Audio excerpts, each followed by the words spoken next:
Muito bem, boa noite a todos e a todas. Todos sejam bem-vindos, bem-vindas. É com muita alegria, com muita satisfação que nós damos início a essa aula magna da nossa querida e competente professora Isabela Oliveira, né? Uma iniciativa da própria professora e do Hamilton em fazer uns estudos de um livro, a princípio, né? Olhando para a alma das crianças. Tá? Então, eu gostaria de passar alguns avisos, de repente, né? Se alguém tiver algum questionamento, fazer alguma pergunta, que levante a mão, tá? Para a gente colocar na sequência, na ordem, quem vai perguntando. Tá? De repente, como a própria professora sentir o campo, ela vai abrir para alguns exercícios e tal, né? No desenrolar das aulas, se houver necessidade, né? E essas aulas elas serão gravadas, serão disponíveis depois no YouTube. Tá? O Hamilton parece que não chegou ainda, ele está com problema na internet dele lá, mas vamos ver se ele vai disponibilizar no canal dele ou de repente no meu mesmo. Tá? Então, algumas dúvidas foram surgindo aí, a gente vai sanando no decorrer das aulas. Né? E eu peço já compreensão a todos aí que eu estou iniciando essa nova ferramenta aqui. Então, algumas falhas. Né? Eu vou ler aqui o currículo da professora Isabela. Tá?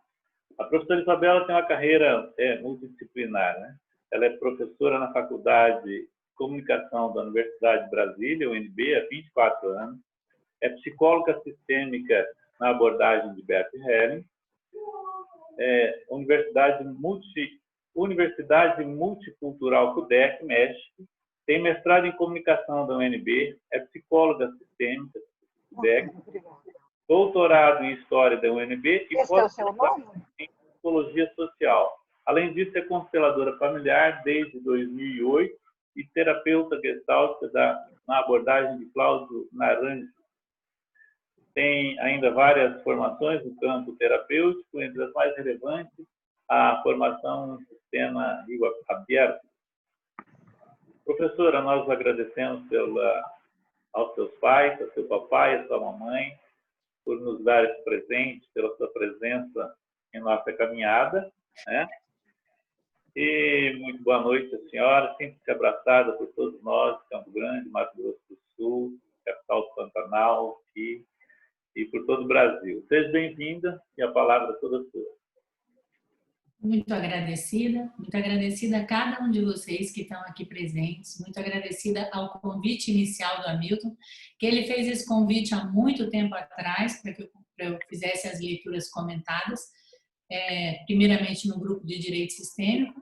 Naquele momento eu não pude aceitar, e quando eu tive essa disponibilidade, eu falei para ele, olha, eu estou disponível para fazer essa leitura, e eu nem sabia que ele tinha a intenção de abrir esse grupo com o tema da educação sistêmica, que é um tema muito caro para mim, que eu venho pensando e estudando sobre ele há muito tempo. Inclusive, estou vendo aqui a Neise Ventura, minha amiga, que me convidou para fazer uma live sobre esse tema. A Aline também me convidou para fazer uma live sobre esse tema. Então, aquelas pessoas também que quiserem ouvir um pouco do que eu já falei sobre isso, podem verificar tanto no canal delas, como na medida do possível eu estou tentando colocar no canal do meu instituto, no YouTube, que é o Instituto Isabela Oliveira. E hoje nós vamos falar sobre esse livro maravilhoso, né? Vamos começar a leitura, que é uma jornada, hein? É uma jornada que, olha aqui, ó, o livro tem, deixa eu ver, 272 páginas. Isso aqui são muitos encontros, muito fôlego para nós. E esse livro é um livro que foi originalmente editado aqui no ano de 2013. Imaginem vocês que Bert Hellinger conheceu, segundo a informação mais recente que foi publicada agora no site da Hellinger Schule, a constelação familiar, começou a trabalhar com a constelação familiar desde 1978, né, quando ele, nas suas palavras, no livro Histórias de Sucesso, o livro que descreve como ele teve esse primeiro contato com a constelação familiar, né? Ele teve esse contato no ano de 1978.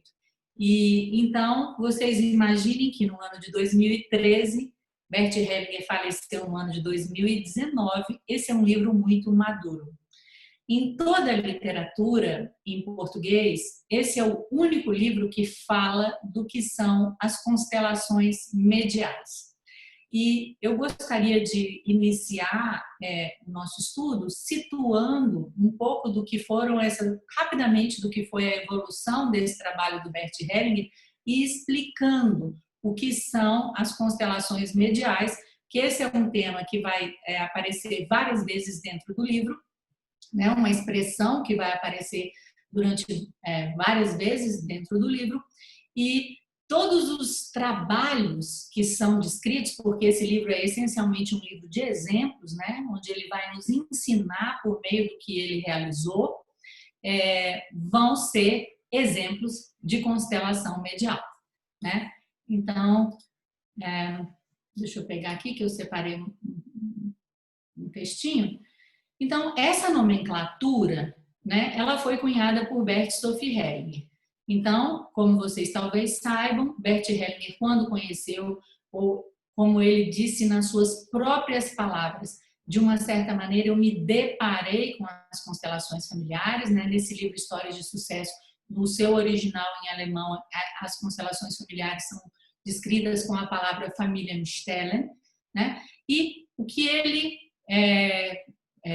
desenvolveu naquele momento é chamado hoje em dia de constelação familiar clássica. Logo depois, ele deu um outro nome para esse trabalho, que foi de movimentos da alma, depois movimentos do espírito. Quando foi já no ano 2000 e pouco, quando ele já estava com a sua esposa, sua segunda esposa, Sophie Hellinger, surgiu o nome que hoje nós utilizamos para esse corpo de conhecimentos que ele constituiu, que é a Hellinger Ciência. E depois, então, surgiu essa nomenclatura que vigorou durante um breve período do tempo, que é constelação medial.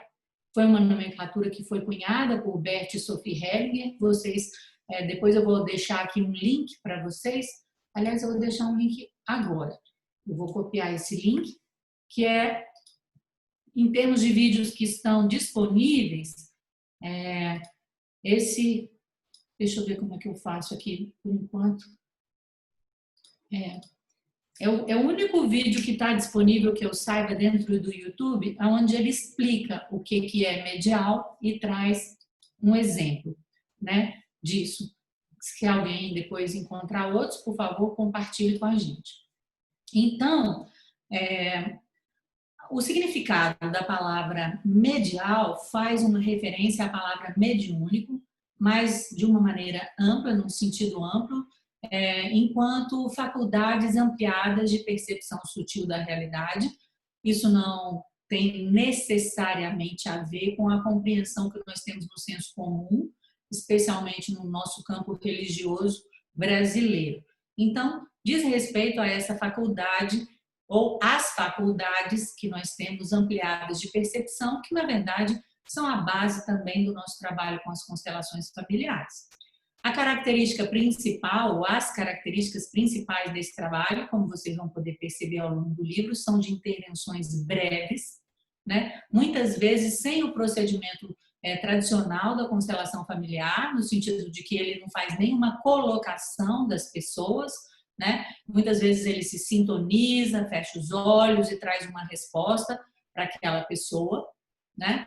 Outra característica também desse trabalho é que ele foi impulsionado através da prática do Bert Hellinger do Cosmic Power. Ele era um praticante muito dedicado, então esse trabalho, essa possibilidade de realizar esse trabalho dessa maneira tão rápida e tão precisa também é fruto da sua meditação e da sua prática do Cosmic Power, né? Agora, como cada uma das fases que nós vamos ver dentro do desenvolvimento da constelação familiar, isso é um estudo que eu fiz especialmente ao longo de uma leitura transversal da literatura, existem compreensões decisivas que marcam cada um desses momentos que muitas vezes, o que eu posso dizer?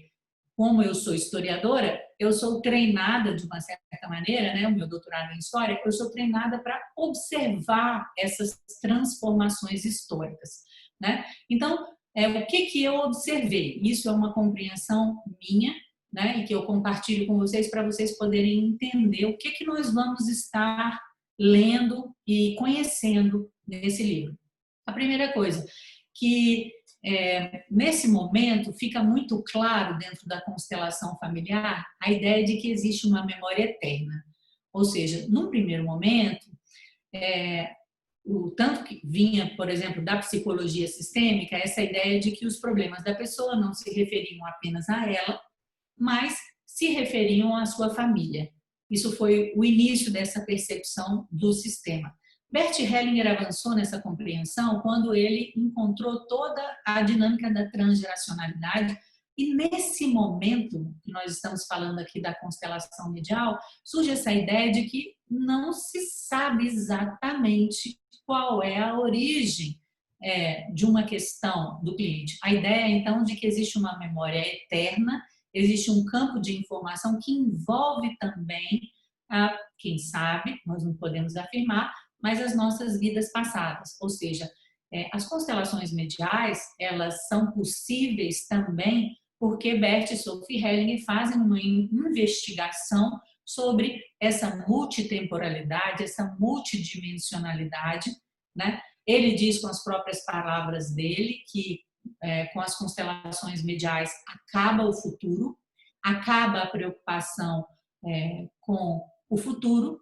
Nesse momento também já fica claro isso que para hoje, para nós é uma prática cotidiana, mas a ideia de que todos são constelados, né? E que muitas vezes uma pessoa mediunicamente sentada na plateia, ou às vezes como nós vimos dentro dos seminários na Alemanha, 600, 800 pessoas são envolvidas por um movimento como esse. Também em São Paulo nós tivemos, não sei se foi o último ou um dos últimos eventos que Bert Hellinger esteve presente, movimentos de grandes dimensões, né? E eu trago aqui para vocês um pouco do que ele fala sobre vida passada. Então ele diz assim, e isso está nesse livro que nós vamos ler, e eu trago essa citação inicial para que vocês possam entender qual é a compreensão dele de vidas passadas.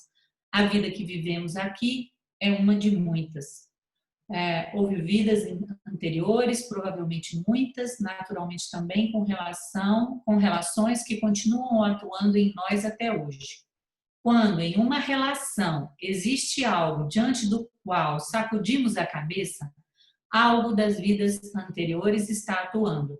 Se sabemos disso, podemos ser mais cuidadosos. Então ele nos dá, inclusive, um indicativo de como perceber essas informações que não estão diretamente relacionadas à nossa família de origem, nem à nossa transgeracionalidade. Isso está na página 239. Depois eu tirei um outro pedaço desse livro, né? Como nos libertamos da nossa consciência? Como nos liberamos das nossas vidas passadas quando estão ameaçando a atual? Devo falar mais sobre isso? Acontece mais ou menos com a liberação de nossa consciência, ou seja, nos afastamos daquilo que nos prende a essa vida. Nós nos libertamos das almas que se apossam de nós de forma que não possamos mais levar a nossa própria vida. Ou seja, existe não apenas a ideia de vidas passadas, mas essa ideia também de almas, de seres que nos acompanham. Então, isso é, de uma certa maneira, o panorama das compreensões que Bert Hellinger teve nesse momento e que o levaram a constituir um novo nome para esse trabalho que vigorou durante muito tempo, que foi constelação medial. Logo depois disso, já houve uma outra nomenclatura, né, que é a ideia de novas constelações familiares, que também foi cunhada junto com Bert Sophie Hellinger, que era uma maneira de marcar algo distinto, mas não necessariamente algo que é completamente novo, sendo que o velho está acabado ou abolido. A ideia de que as transformações na compreensão de Bert Sophie Hellinger foram tão grandes e no procedimento foram tão grandes que, a partir de um determinado momento, as constelações familiares passaram a ser chamadas de novas constelações familiares, que seria, por assim dizer, o nome genérico daquilo que nós temos hoje, que no âmbito da escola Hellinger, agora tem um nome que tem uma marca registrada, que é Constelação Familiar Original Hellinger. Então, essa seria mais ou menos a introdução que eu teria para fazer. Se alguém tiver alguma pergunta sobre isso, antes da gente passar à leitura, eu acho que seria um momento adequado para esclarecer alguma coisa em relação a esse livro e a parte de constelação medial. E só antes de passar a palavra para as perguntas, eu gostaria também de falar que esse livro é o primeiro livro que ele usa a terminologia pedagogia Hellinger. Além desse livro, Olhando a Alma das Crianças, existe um outro livro que eu recomendo muito, que esse sim é um livro que ele dedica à educação completamente, esse também ele dedica, e ele traz, ele só está em inglês, e ele traz outros relatos que também são muito significativos, que é um livro que se chama An Education of Our Time. E esse livro está em inglês, mas vocês com certeza conseguem adquiri-lo através da internet. Aqui estão me perguntando a página sobre os seres que acompanham, a página 248. O livro do Bert que fala sobre constelações mediais é esse que nós vamos ler aqui agora. A Ismênia está perguntando. É Olhando para a Alma das Crianças, e é por isso que eu estou trazendo essa informação, já que não tem essa expressão em nenhum outro livro editado em português.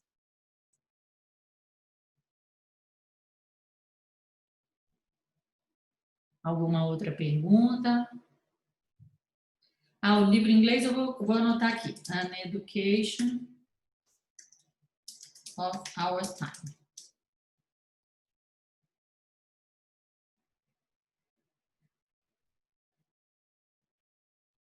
Ok? Alguma outra pergunta? Algum outro comentário?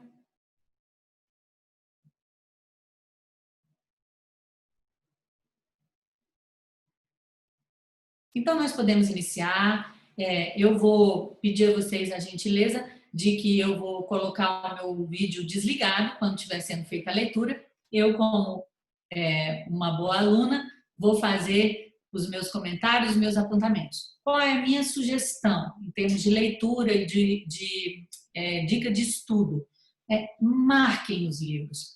Pega o livro, eu gosto de marcar assim, cada um faz um jeito, tem milhares de dicas de leituras, mas primeiro eu pego uma caneta, vou marcando de uma maneira livre e extensa, depois eu venho com uma canetinha colorida e marco só o essencial.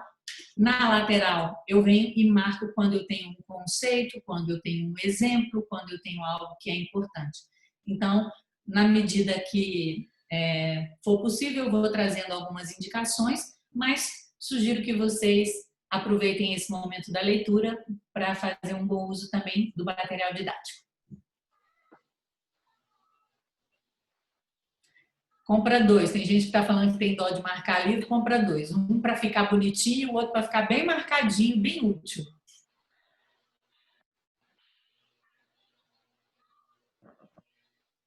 Ok, podemos prosseguir então. Beleza, posso começar, professora? Sim, por favor. Eu vou começar da introdução, é isso? E aí você me fala quando eu paro, certo? Exatamente. Okay. Eu vou avisar quando é para parar e a gente começa do início mesmo, da introdução. Combinado. Introdução. Este livro conta histórias reais. Podemos lê-las como histórias, através das quais olhamos para a nossa alma como crianças e para a alma de nossos filhos. Podemos até lê-las para os nossos filhos, mas sempre apenas uma. Crianças mais velhas podem lê-las sozinhas e, com a sua ajuda, compreender a própria alma de uma maneira que as permite respirar aliviadas. finalmente, encontram uma saída para si. E nós encontramos uma saída para nós mesmos e para nossos filhos. Como ler este livro? Talvez de uma forma libertadora, para, além de nossos medos com relação a estarmos, nós e nossos filhos, no caminho certo. Olhamos para a nossa alma e respiramos aliviados. O que acontece quando nos entregamos a essas histórias e nos deixamos levar por elas?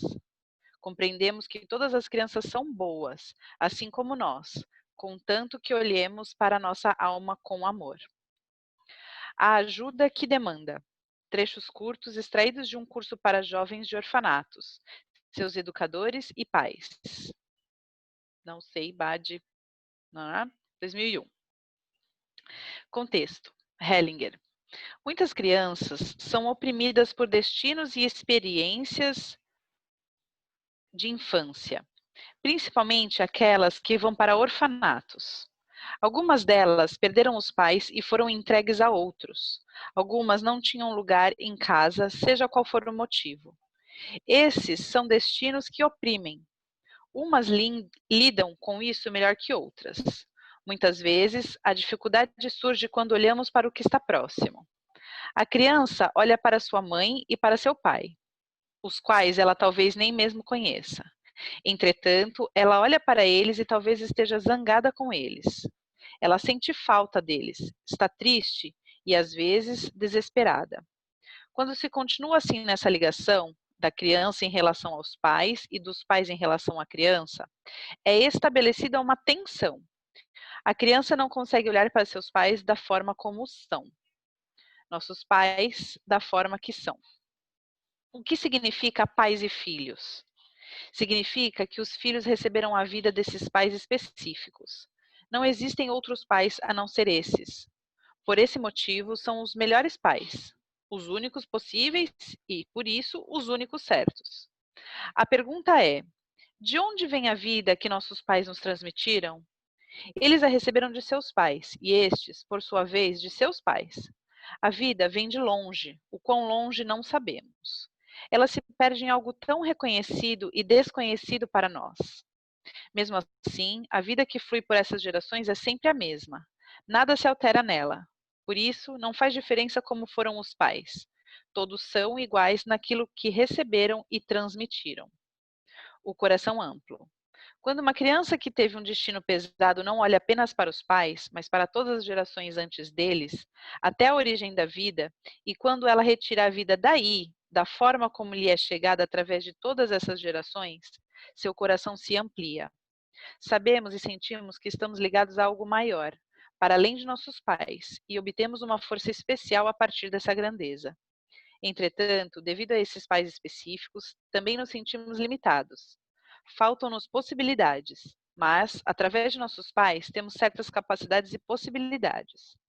Muitas vezes, o destino pesado é maior que o leve. Vou contar uma história sobre isso. A grandeza. Em Londres, trabalhei com uma mulher que havia tido paralisia infantil. Andava de cadeiras de roda e tinha um marido amável, que a ajudava. Perguntei a ela: seus pais agradeceram pelo fato das coisas terem dado certo para você?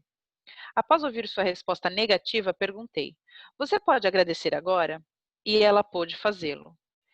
Então a fiz imaginar que tivesse crescido como as outras meninas e, depois, se ver crescida da forma como era na realidade. Depois perguntei a ela: o que é maior? Ela começou a chorar. Não queria responder. Perguntei novamente a ela: qual dos dois destinos é maior? O seu ou o outro? Ela disse: o meu. Havia aí uma outra força por trás. Assim, todos aqueles que têm um destino especial devem ver que há uma forma especial por trás deles, desde que concordem com ele e façam algo a partir dele. É nesse sentido que trabalharei com as crianças aqui e tentarei encontrar uma boa solução. Verei se consigo mobilizar forças que provêm dos próprios pais, do próprio destino e da origem, para que, com essa força, possam comandar a própria vida da forma que sintam. A vida que tenho está certa e é boa. A ligação. Hellinger. Faço parte de uma família. Nossa família está ligada a algo maior, a um grupo, e este é comandado por uma consciência coletiva. Essa consciência não é consciente, é inconsciente. Essa consciência possui leis rígidas. A primeira lei rígida nessa consciência é: ninguém que pertence a ela pode ser excluído. Quando alguém é excluído, essa consciência obriga alguém que vem depois a representar esse excluído. Ou seja, sob a influência dessa consciência, o indivíduo não é livre. Quem pertence à nossa família? Sendo assim, precisamos saber quem pertence ao grupo que é comandado por essa consciência coletiva. Começando por baixo, são eles: os pais, seus irmãos, os avós e às vezes também os bisavós. Estes são os parentes consanguíneos. Também pertencem ao grupo todos aqueles que cederam lugar a alguém da família em benefício de alguém da família. Por exemplo, a primeira esposa do pai, ao morrer, cede lugar à segunda. Sendo assim, ela também pertence ao grupo. Se ela e o pai tiverem apenas se separado, ela também cedeu lugar. Ela também pertence. Se houver em uma família grandes riquezas que tenham sido obtidas à custa de outros, à custa de suas vidas, todas essas vítimas também pertencem ao grupo. Por último, algo importante que só pude ver claramente nos últimos anos: se houver assassinos na família, suas vítimas pertencem ao grupo. Da mesma forma, se houver na família uma vítima de assassinato, o assassino respectivo também pertence a ela. Isso traz amplas consequências. Em Israel, por exemplo, pude ver que os assassinos da época do Holocausto também pertencem às famílias dos descendentes dos sobreviventes do Holocausto. Quando isso não é respeitado, são representados na família. Quando eles não estão acolhidos, a família enfrenta consequências pesadas. Os assassinos devem ser acolhidos. Para nós, na Alemanha, isso significa que devemos dar a todos aqueles que rejeitamos como criminosos da época do nazismo um lugar em nosso coração. Do contrário, não haverá paz. Fiz uma constelação na Universidade de Ben Gurion, em Israel. Tratava-se de uma cliente com claro risco de suicídio. Ela queria seguir aqueles de sua família que tinham sido assassinados. A bênção que a permitiu continuar viva não veio das vítimas, mas sim dos assassinos. Ver isso a abalou. O outro amor. Quando lidamos com crianças ou jovens e não sabemos como ajudá-los, porque talvez sejam rebeldes ou agressivos, ou talvez queiram morrer ou fugir, às vezes somos tentados a dar-lhes bons conselhos. Isso é uma completa perda de tempo, como os educadores sabem, pois a criança ou o jovem não se sente compreendido. O que quer que façam, se desejarem se matar ou fugir, ou se forem agressivos, todos o fazem por amor. A pergunta é apenas: amor por quem? Temos que descobrir para onde vai o seu amor e de quem talvez tenham raiva, justamente porque a amam. Existirão novos panoramas e perspectivas se soubermos disso. Então, a criança se sente compreendida e consegue, lentamente, reunir forças para algo maior. Por isso, é tão valioso aquilo que é trazido à luz através das constelações familiares, assim como em emaranhamentos de muitas gerações atrás. Contarei um exemplo de como algo assim pode acontecer. Há pouco tempo, dei um curso no Japão. Uma mulher disse que não queria ir para casa, pois seus pais a rejeitavam. Fiz uma constelação com representantes dela e de sua mãe. A representante dela fez uma cara agressiva. Então pedi a ela que dissesse à mãe: "Vou te matar". Ela disse que não tinha coragem de dizer aquilo. Em seguida, coloquei a própria cliente na constelação e pedi a ela que dissesse o mesmo à mãe: "Vou te matar". Ela o disse com raiva. Quando perguntei se a frase era verdadeira, ela disse: "Não totalmente. Eu apenas quero que ela morra". Na prática, isso significa que essa mulher quer se matar. Sua alma não suporta isso. Quando uma pessoa tem esses sentimentos agressivos em relação a seus pais, ela se mata. Não há outro caminho. Entretanto, não fiz nada. Interrompi a constelação e não fiz mais nada com ela. Eu até mesmo a esqueci. Esquecê-la é um exercício espiritual. Eles não são mais influenciados por mim e não podem se voltar contra mim. No final do curso, ela veio a mim e disse: "Não consigo ficar em paz. Preciso fazer mais alguma coisa". Um colega me sugeriu colocar uma linha de ancestrais. Eu concordei. Posicionei uma representante para a mãe dela e atrás dela uma representante para a mãe da mãe dela, e assim por diante, até chegar a 8 gerações. Em seguida, coloquei a cliente em frente a essa linha de ancestrais para ver onde o fluxo da vida e do amor havia sido interrompido. A cliente havia se virado para a mãe, mas não vinha amor da mãe para a filha. Então, a mãe se virou para sua mãe. Também aí não fluía amor. A linha prosseguiu e não havia nada entre elas. Apenas a 8ª mãe fechou os punhos, recuou e olhou para o chão. Obviamente, havia ocorrido um assassinato ali. Podia-se ver isso. Olhar para o chão sempre significa olhar para o morto, e os punhos fechados indicavam um assassinato. Então, coloquei um homem deitado em frente a essa mãe, a cliente, e imediatamente se agachou no chão junto a este morto, soluçou alto e o abraçou. Ela se identificou com ele, apesar das 8 gerações que o separavam. Depois de eu ter levantado os dois e posicionado o morto ao lado de sua mãe, ela pôde se voltar com amor à sua filha, e esta sua filha, até que todas as mães pudessem se voltar às suas filhas. No momento em que foi reconhecido por que esse morto pertencia, o amor fluiu através de todas essas gerações. Depois, a cliente se agachou junto à sua mãe, ajoelhou-se diante dela, abraçou seus pés, soluçou alto e disse a ela: "Querida mamãe." Comentário. Participante. Uma pequena observação sobre a questão dos assassinatos de vítimas no exemplo de Israel. Para mim, isso tem algo de trágico e algo de estranho. As pessoas têm, por um lado, o Holocausto atrás de si, o problema com os palestinos diante de si e se culpam diante deles. Uma vez que se culpam diante dos palestinos, há uma solidariedade familiar com suas vítimas. E acontece aquilo que, na verdade, desejam evitar. Essa é a parte estranha. Hellinger. Você não tem compaixão pelos israelitas. Participante. Pode ser. Hellinger. Sendo assim, você também não pode resolver nada. Fiz uma constelação em Israel com um rapaz. Sua família havia viajado com um grupo para o Egito. E um segurança egípcio atirou ao seu redor e matou 8 crianças israelitas, dentre elas a irmã desse cliente, que na época tinha 8 anos. Posicionei as crianças israelitas assassinadas, o segurança egípcio e o cliente. O cliente não quis olhar e se virou. Nada se moveu nele. Então incluí 5 representantes para crianças palestinas assassinadas por israelitas.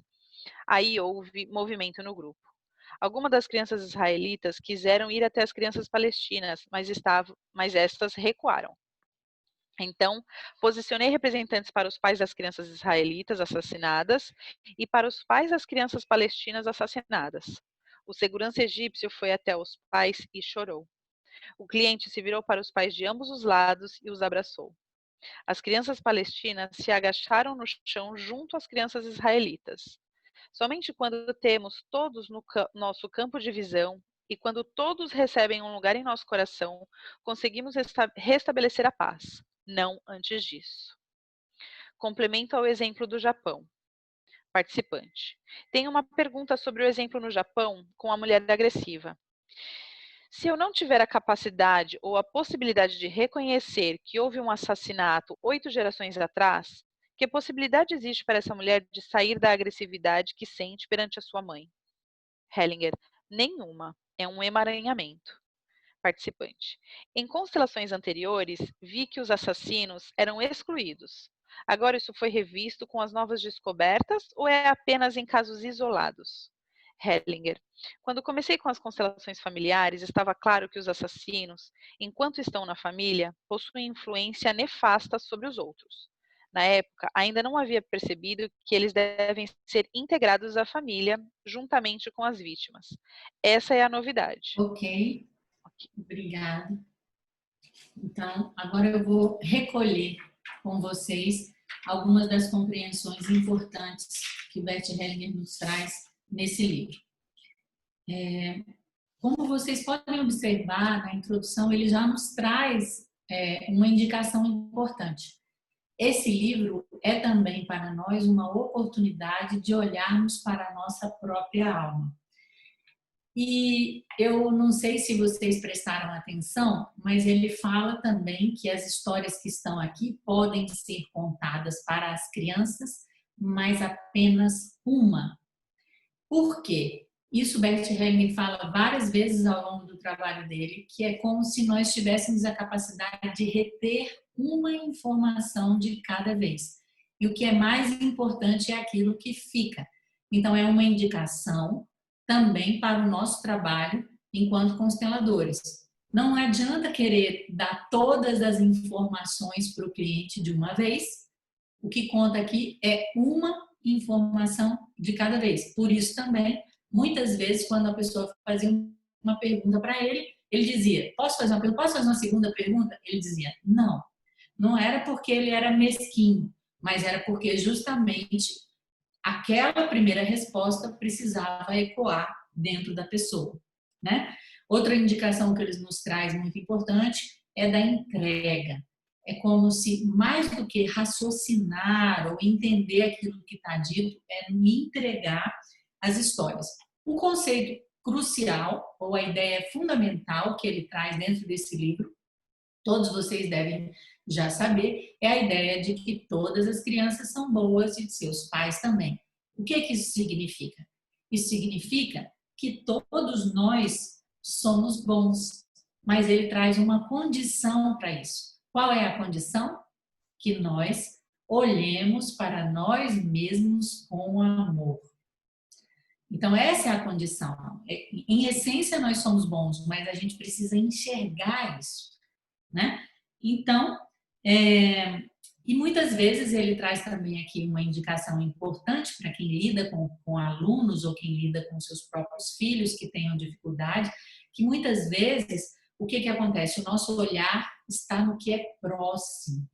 Ou seja, é na nota que o aluno não teve, é no mau comportamento, é na rebeldia que um filho na adolescência apresenta, o que quer que seja, nós estamos olhando para aquilo que é próximo. Mas, na verdade, aquilo que atua nem sempre, ou na grande maioria das vezes, não é o que está próximo. É aquilo que está distante. Ou seja, inicialmente, inclusive ele fala, quem pertence à família? Os pais, seus irmãos, os avós, alguns bisavós. Mas ele traz um exemplo claro e clássico dentro da literatura hellingeriana, que é esse exemplo dessa constelação no Japão, onde o problema acontecia há 8 gerações atrás, né? Havia acontecido um assassinato, então vocês imaginem um assassinato atuando em 8 gerações, como nós vamos poder descobrir isso? Ele fala, não tem nenhuma chance se não descobrir, porque se trata de um emaranhamento. Então, isso significa que muitas vezes nós precisamos não seguir apenas a nossa razão, né? Isso é muito importante, mas todas essas faculdades mediúnicas ou percepções sutis que nós podemos e devemos ter ao longo do trabalho com a constelação familiar. Então, muitas vezes a criança, ela olha para o pai e para a mãe, ela acha que o problema é o pai, ela acha que o problema é a mãe, mas na verdade o amor dela se dirige muito mais atrás, né? E outro conceito importantíssimo, né, é essa ideia de que os pais, da forma que são os pais adequados, corretos. Essa é uma ideia muito presente do Bert Hellinger, porque a Hellinger ciência é uma ciência que nos traz para a realidade, né? As ideias nos levam para um reino de fantasia e a realidade nos traz para onde é possível alguma mudança. E a realidade é o quê? A realidade biológica. Então, isso é algo muito importante para o nosso trabalho. E ele fala o seguinte, o que significa pais e filhos? Significa que nós recebemos a vida desses pais específicos e a vida vem de um lugar muito distante ou misterioso ou amplo, né? E é sempre uma mesma vida que é passada, né? Então, nós olhamos através dos nossos pais para essas gerações anteriores. Outra coisa importante dentro dessa parte é a ideia, que também é um conceito crucial dentro da Hellinger ciência, que é a ideia de destino e liberdade, né? Então, até que ponto nós somos livres? Até que ponto que nós somos pré-determinados ou temos alguma possibilidade de transformação? Mas Bert Hellinger sempre traz essa ideia de que o destino é muito maior, aquilo que nós somos pré-determinados, aquilo que vem através dos nossos pais e dessas gerações é muito maior, mas ele traz uma chave importante. E essa chave importante é a maneira de olhar para o destino. Ou seja, de que maneira que eu olho para esse destino? É uma maneira enobrecedora. Né? Quando ele fala, por exemplo, no exemplo que ele trouxe sobre o destino que é pesado, é um destino muitas vezes maior do que um destino que é leve. Então, a maneira como eu olho para as minhas dificuldades, a maneira como eu olho para o meu pai, a maneira como eu olho para mim mesma, né? Olhar com amor, isso é que faz a diferença. Então, o destino especial, ele tem também uma força especial, mobiliza forças especiais, né? E, nesse sentido, quando eu me sintonizo com esse destino, a vida que eu tenho é certa e é boa, seja qual for esse destino, né? Além dessas pessoas que eu citei, né, de quem pertence à família, os pais, os irmãos dos pais, os avós, alguns dos bisavós, né, nós temos, obviamente, a nossa linha de irmãos, e dentro da comunidade de destino da família, nós temos todas as pessoas que cederam o lugar, né, companheiros anteriores, por exemplo, e também as vítimas e assassinos. E aqui é mais uma coisa que é diferente em relação aos livros anteriores, e por isso é muito importante que a gente faça uma leitura sempre histórica dos livros de Bert Hellinger, porque o pensamento dele evolui ao longo do tempo, né? Coisas que ele disse nos primeiros livros, ele depois vai dizer de maneira diferente nos próximos livros, por exemplo, em relação à adoção, ao aborto e aos assassinos.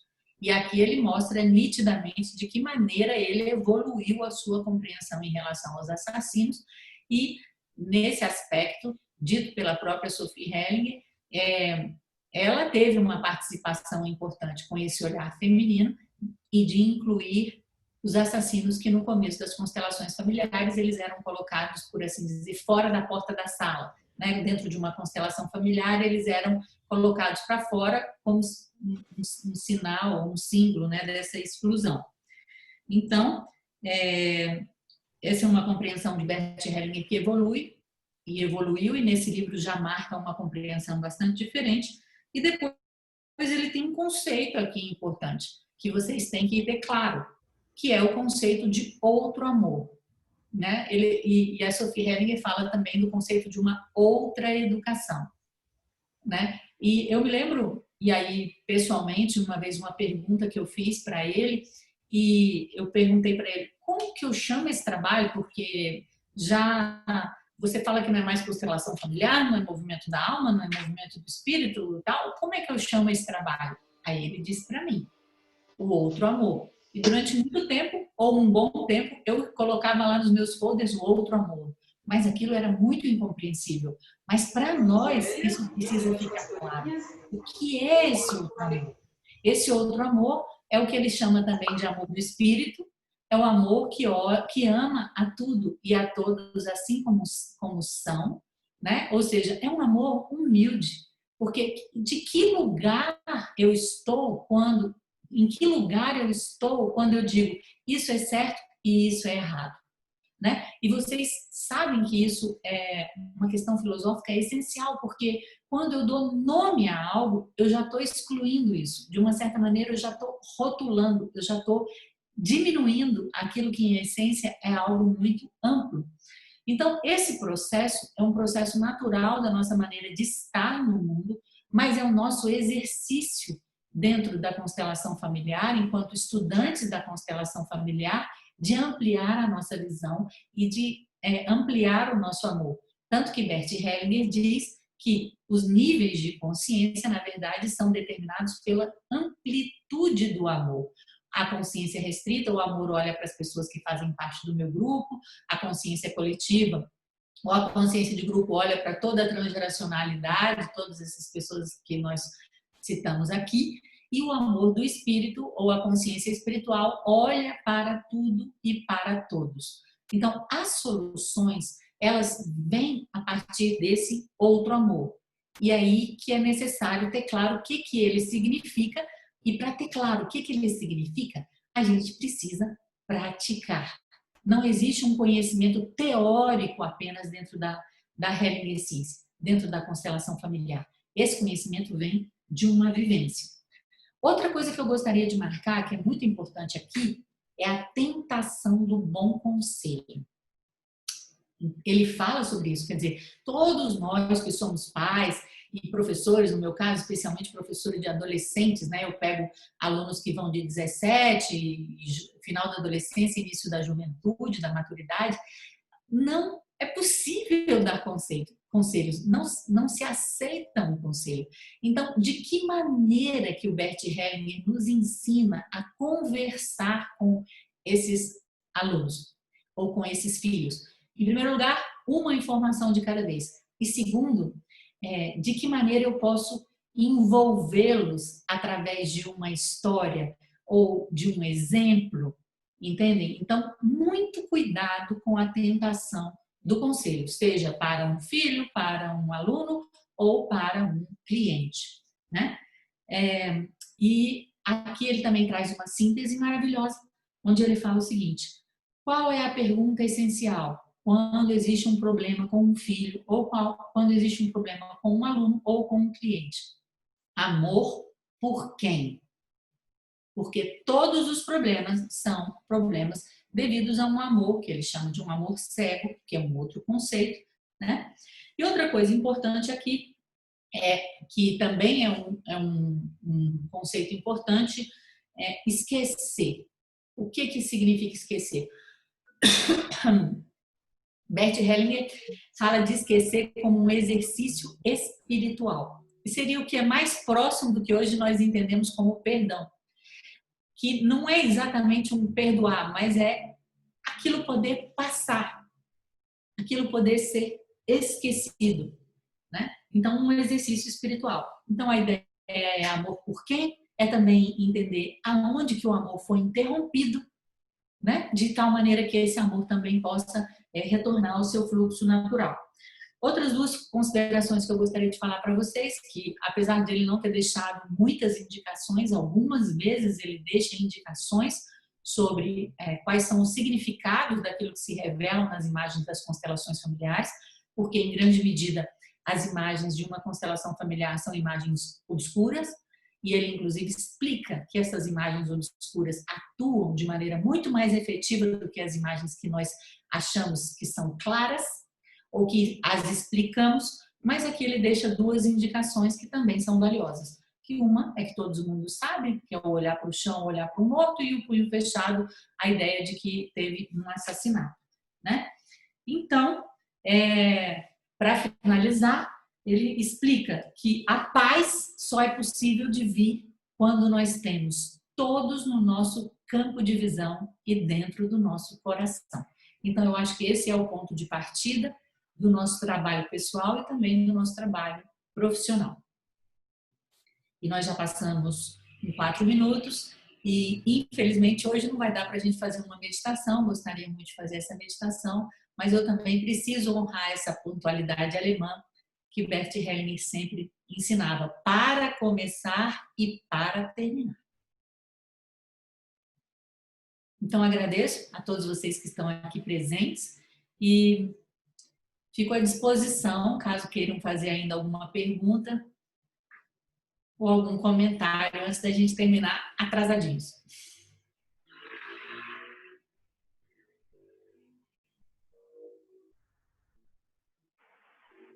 Professora, nós ainda temos alguns minutos ainda, são 20h19, né? Nós vamos até as 20h45.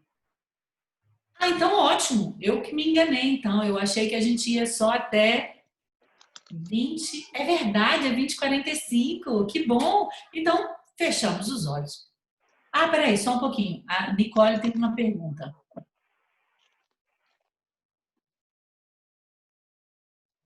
O conceito de esquecer. O conceito de esquecer é esquecer mesmo. Ou seja, não é um conceito de um esquecimento de memória, de Alzheimer, mas é a ideia de que simplesmente aquilo deixa de existir. E aí eu queria falar uma coisa muito importante sobre isso, porque, veja bem, nós damos muito valor as nossas imagens, as nossas ideias, as nossas compreensões, aquilo que a gente acha que viveu na nossa vida. Então, eu poderia fazer uma comparação entre esse esquecimento. Eu não sei se vocês conhecem aquelas mandalas tibetanas que são feitas de areia, que os monges demoram séculos para poder fazer os mínimos detalhes de uma mandala e depois eles sopram. Ou seja, passam dias construindo imagens maravilhosas e depois eles sopram e acabam tudo. Ou seja, é uma ideia de um desenvolvimento espiritual na medida que eu faço um exercício consciente de compreender a verdadeira raiz da mente, ou a verdadeira raiz da existência, porque Bert Hellinger não fala dessa maneira, mas de que tudo muda, de que o que eu tenho em relação ao passado são essas imagens e que essas imagens, em última instância, não são nada. Ou seja, são construções que nós podemos trabalhar tanto, por assim dizer, objetificando, colocando essas imagens para fora dentro de uma constelação familiar, ou com pessoas ou com objetos, mas que nós também temos essas imagens dentro de nós, podemos acessar nas nossas viagens ou jornadas interiores, nas nossas meditações, e também dissolvê-las, transformá-las, e aí então poder, como é que eu posso dizer, praticar esse esquecimento. Fui clara, Nicole? Deu para entender o que é?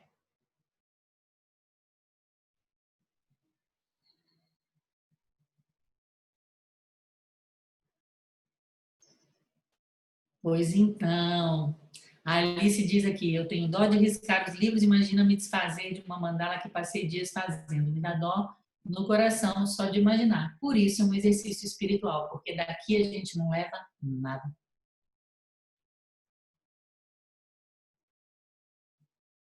Ok? Então, vamos prosseguir um pouco com a leitura e depois no final a gente fecha com uma meditação, pode ser assim?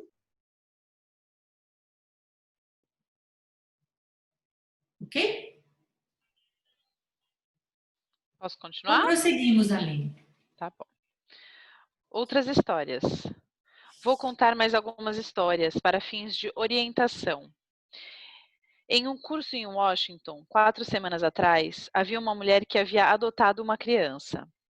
Ela estava lá com seu parceiro. Colocamos isso e encontramos uma solução. A mãe da criança não a queria e o pai tampouco. Por isso, os dois haviam adotado a criança. Posicionei uma representante para a mãe biológica e um representante para o pai biológico. Coloquei 7 gerações de mães atrás da mãe e 7 gerações de pais atrás do pai. A mulher estava com o bebê adotado, na época com 1 mês de idade, e o mostrou a todas as mães que se encontravam atrás da mãe biológica. Todas olharam amavelmente para a criança, com exceção da mãe biológica. A avó, a bisavó e as outras mães olharam amavelmente para a criança. O pai adotivo da criança tomou-a nos braços e mostrou-a aos pais ancestrais. Todos olharam amavelmente para a criança. Anteontem recebi uma carta do casal. A criança costumava sempre franzir a testa. Depois da constelação, seu rosto se tornou radiante. Não olhamos apenas para os pais biológicos, mas muito além deles, e obtemos das gerações anteriores a bênção e a força de que precisamos. Constelação com Kevin. Kevin tem 16 anos e mora há 5, por vontade própria, em um orfanato. Sua mãe morreu sob circunstâncias desconhecidas.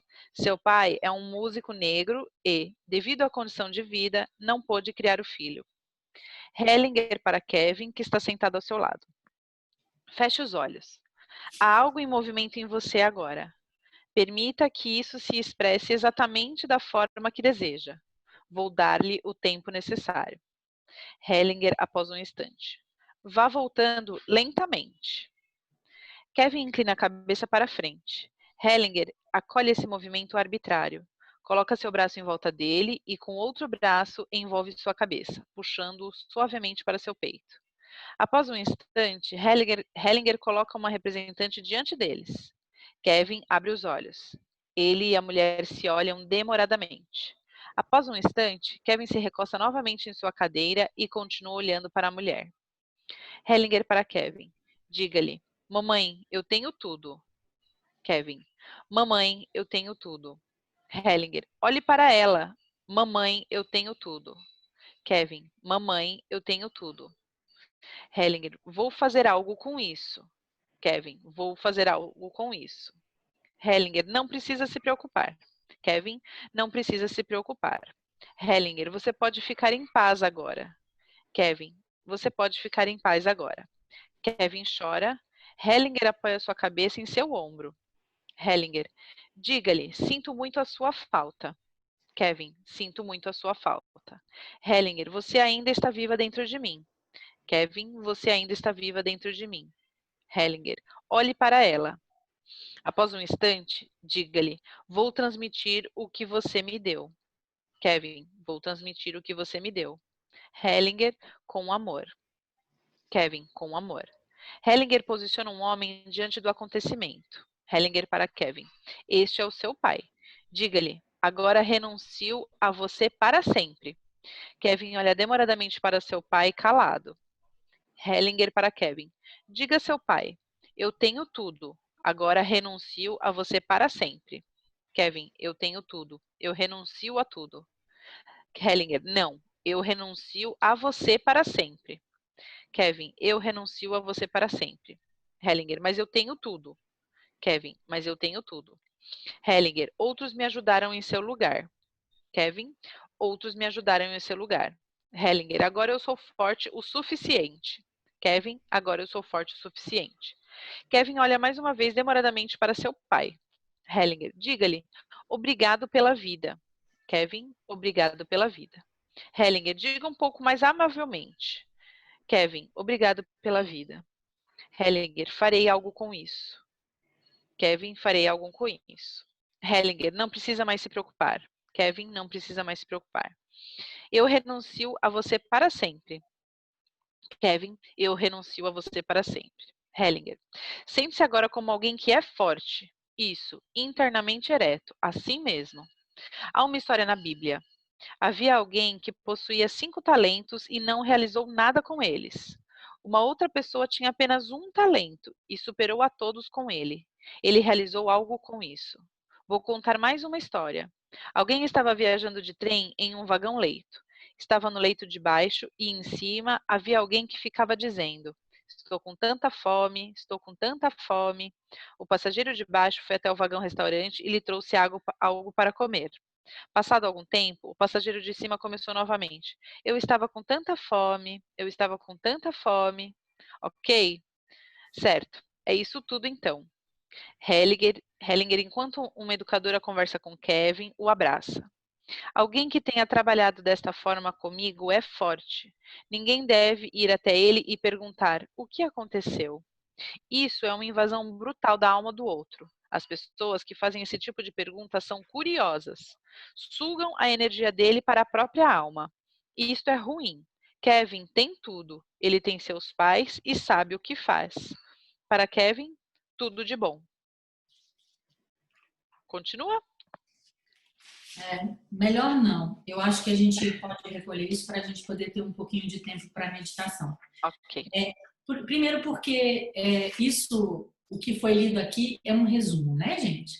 É um resumo muito importante sobre como lidar com a adoção. Então, a gente precisa recolher isso, né? Primeiro, antes de mais nada, antes de falar especificamente sobre a adoção, vamos prestar atenção ao procedimento.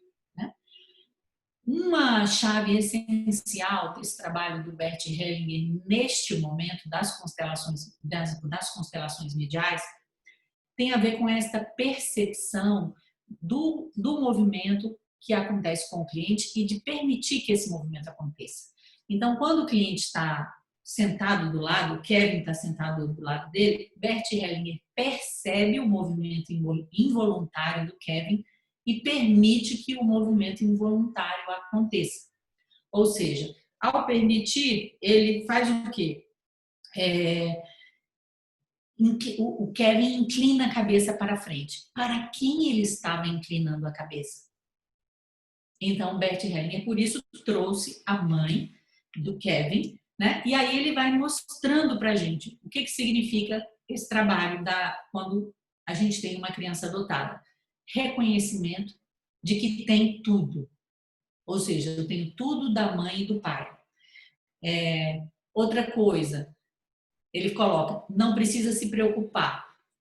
A gente não está falando de um momento onde multidimensionalidade, ou seja, de uma certa maneira, imaginem essa mãe que tem esse filho e esse filho está nessa situação.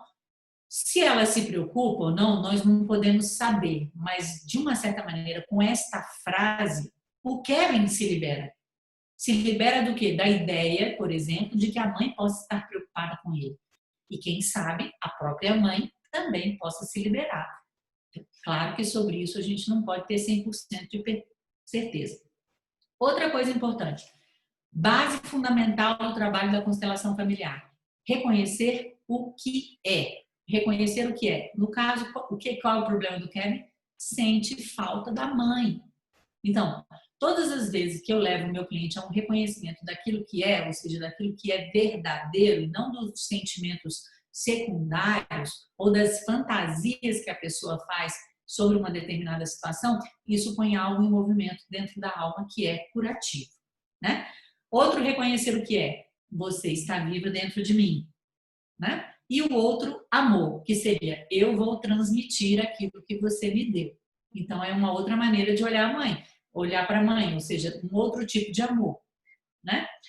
E aí vem a parte difícil, porque em relação à adoção, e aí vem esse trabalho que é feito com o pai, é a renúncia. De uma certa maneira, para uma criança adotada, é necessário o reconhecimento dos pais biológicos como sendo os únicos, a renúncia a esses pais e que caiba também dentro do coração os pais adotados ou as pessoas que cumpriram a função de pai e mãe ao longo da vida da criança. Porque muitas vezes vocês vão encontrar crianças adotadas que elas ficam cindidas, ou seja, elas ficam partidas, elas não podem amar a um ou a outro. Se eu amo os meus pais biológicos e reconheço que esses são os únicos, né? Porque não existe na compreensão de Bert e Sophie outro, né? O que acontece? Eu estou desvalorizando, eu estou sendo desleal a quem me adotou. Então, o trabalho é conduzir a pessoa ao reconhecimento, à gratidão aos pais biológicos, mas ao mesmo tempo a renúncia a esses pais e também a dar lugar a todas as outras pessoas que foram importantes na sua vida, né? Então, eu renuncio, mas tenho tudo. Então, é uma renúncia que não tira nada. Entende? Ela não tira nada. O que ela faz? Ela faz uma quebra de uma expectativa muitas vezes impossível, que é, por exemplo, de conhecer ou de se reconectar com um pai biológico como se ele tivesse vivido a vida inteira, né? E aí tem outra parte importante nessa história que ele conta da Bíblia, né? Que é realizar. Ou seja, não importa a quantidade de talentos que nós tenhamos, a quantidade de possibilidades, mas sim o que nós fazemos em relação a isso. Então, a realização de algo. E a outra parte dessa história que ele conta, do trem, que é muito interessante, que é essa relação. O que eu tenho em relação a qualquer coisa. Eu posso dizer, eu estou com fome, eu estou com fome, eu estou com fome, aí depois eu ganhei a comida, eu estava com tanta fome, eu estava com tanta fome, eu estava com tanta fome. E o que é isso? É uma reclamação ou é uma compreensão tautológica, circular, que não me leva a lugar nenhum, ou seja, não me leva à realização de algo. Por isso, é importante uma informação clara e que se faça algo com esta informação. Isso é muito importante, tá? E, por fim, realmente, a indicação muito importante e clara de que a gente deve dar tanto para as pessoas que participam dos nossos trabalhos, como nós também precisamos construir essa fortaleza dentro de nós, que é a de não ir atrás da pessoa que participou da constelação e saber o que aconteceu, ou então a tentação de abraçar essa pessoa, Então, nos lembramos da nossa postura fenomenológica, que é tão bem ilustrada por aquela história de Jó, que estava lá num monte de dificuldades e chegaram os amigos de Jó e ficaram simplesmente presentes ao lado dele.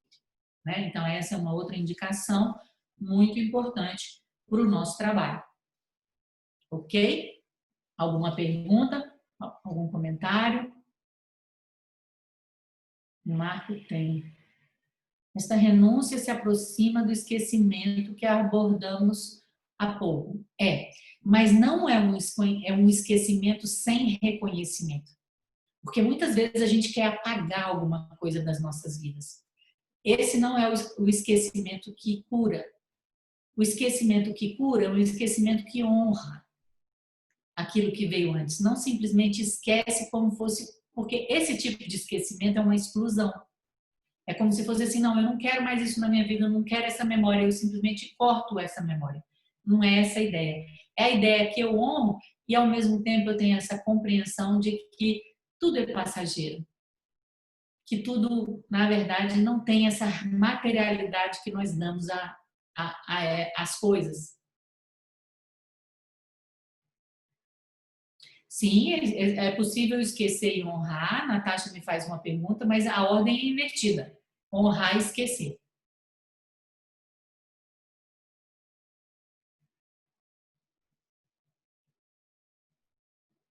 Ok?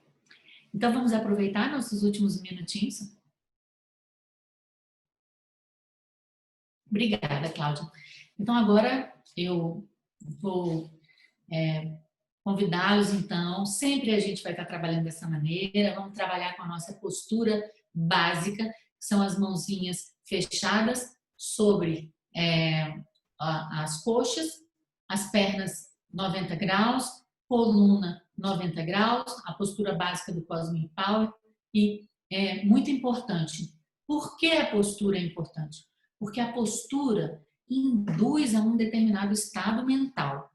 Isso vocês vão ver em todas as tradições meditativas do Ocidente, cada qual escolhe uma postura, mas especialmente se vocês, por exemplo, olharem no Zen Budismo, existe uma explicação extensa da importância da postura. A postura é o estado mental também materializado no nosso corpo.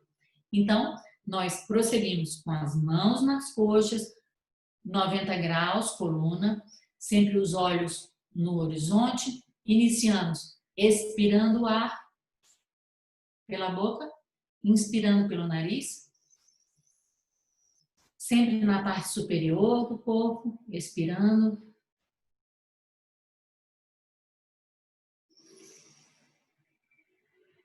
Expiramos, o olhar desfocado. Expiramos.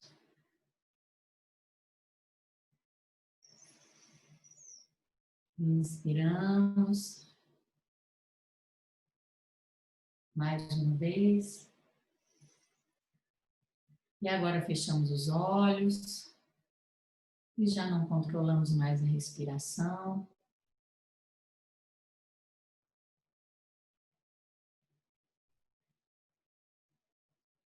Respiramos apenas pelo nariz. Trazemos um sorriso para o rosto. Nos mantemos em silêncio por alguns instantes.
O microfone agora está ativado.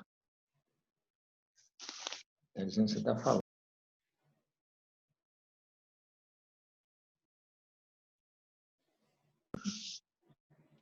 Não estou conseguindo.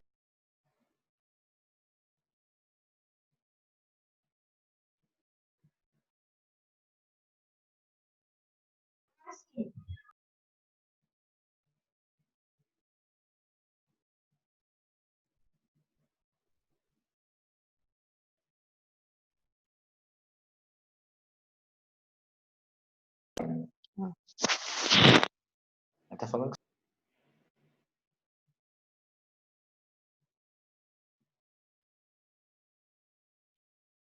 Está conectado.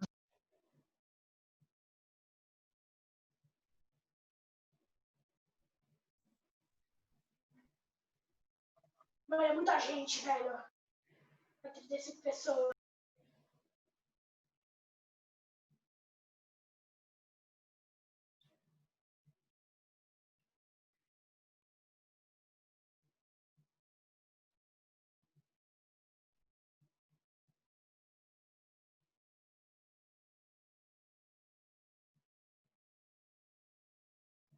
Na nossa imagem interior, nós olhamos para uma criança.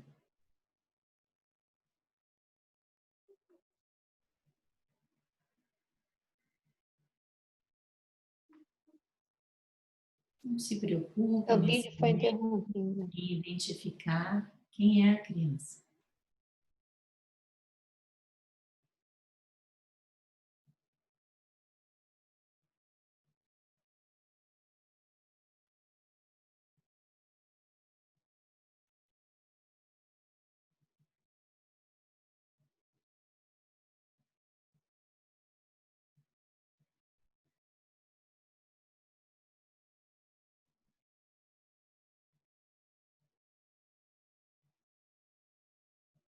Você olha para essa criança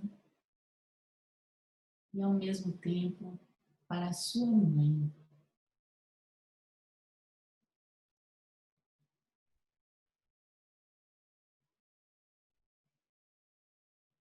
O seu pai, os pais desta criança.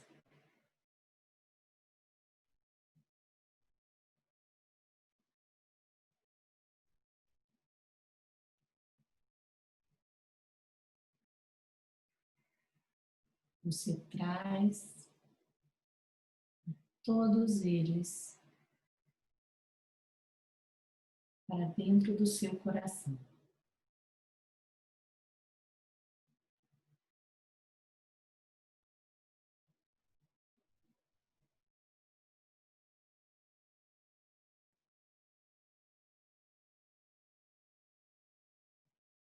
E, ao mesmo tempo, internamente, faça uma reverência a algo muito maior.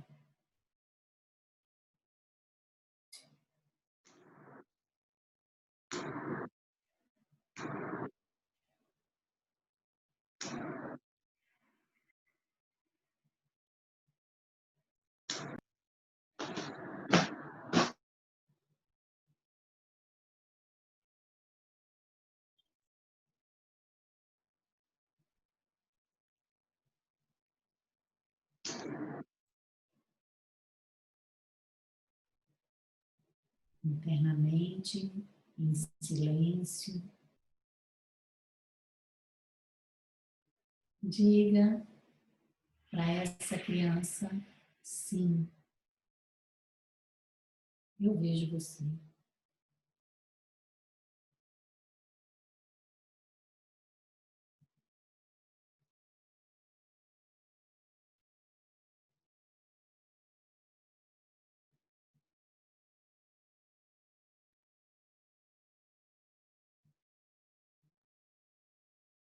E honro a você, a seus pais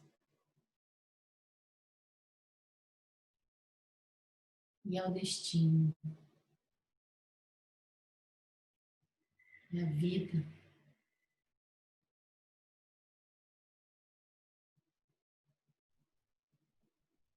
que flui em todos nós.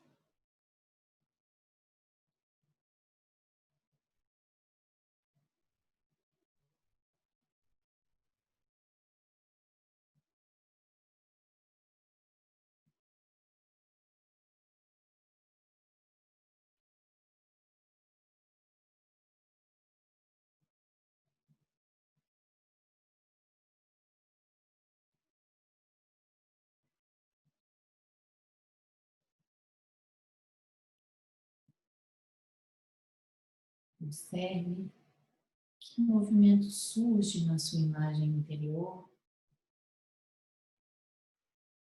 e permita que ele se manifeste exatamente da maneira como ele se apresenta.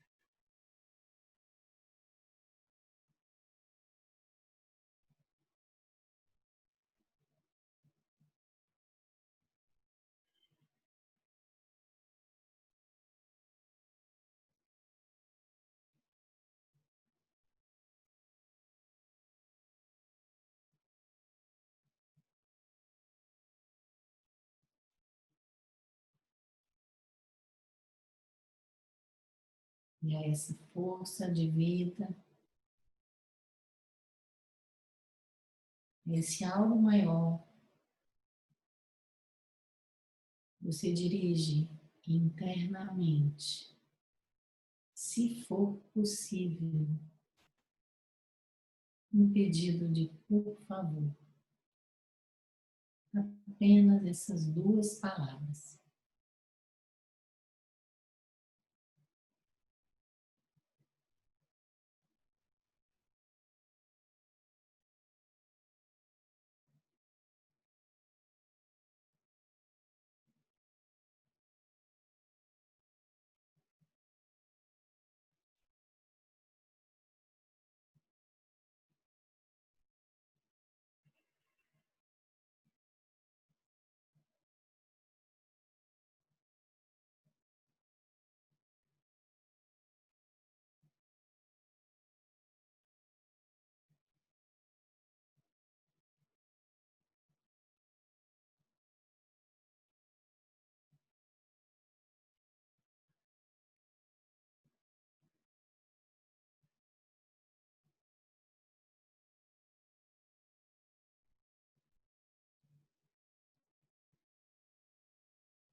Conscientemente, você amplia a sua visão,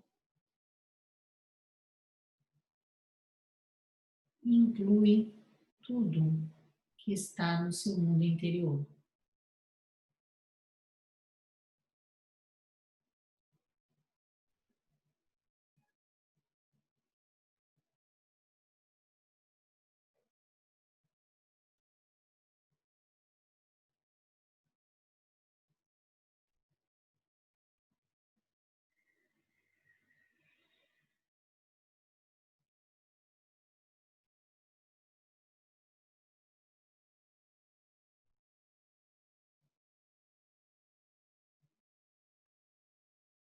Agradeça tudo que existe dentro de você e expanda a sua percepção para a vastidão do universo.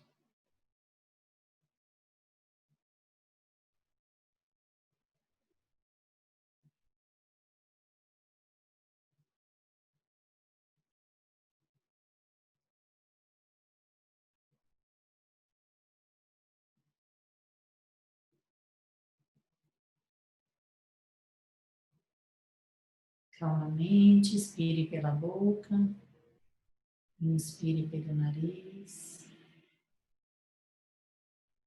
expire pela boca, inspire pelo nariz, Expire pela boca.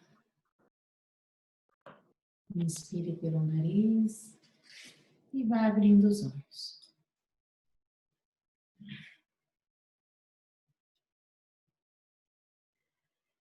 Ok. Agradeço imensamente a presença de todos. E seguimos com a nossa leitura na semana que vem.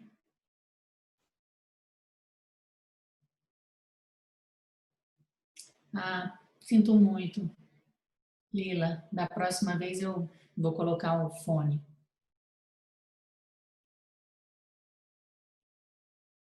Algo mais, Geraldo, para acrescentar? Não, professora, só apenas agradecer a presença de todos, agradecer a presença da senhora, esse presente que a senhora nos deu nessa data de hoje, a partir de hoje. Agradecer aos seus pais por nos presentear com a sua presença. E na segunda-feira, no mesmo horário, estaremos todos reunidos aqui nesse local para darmos continuidade. Confesso que programado eu tinha feito uma meditação, mas nesse momento surgiu essa inclusão desta criança. Então, agradeço e até segunda que vem. Tchau, boa noite. Professora, é só um aviso para todos.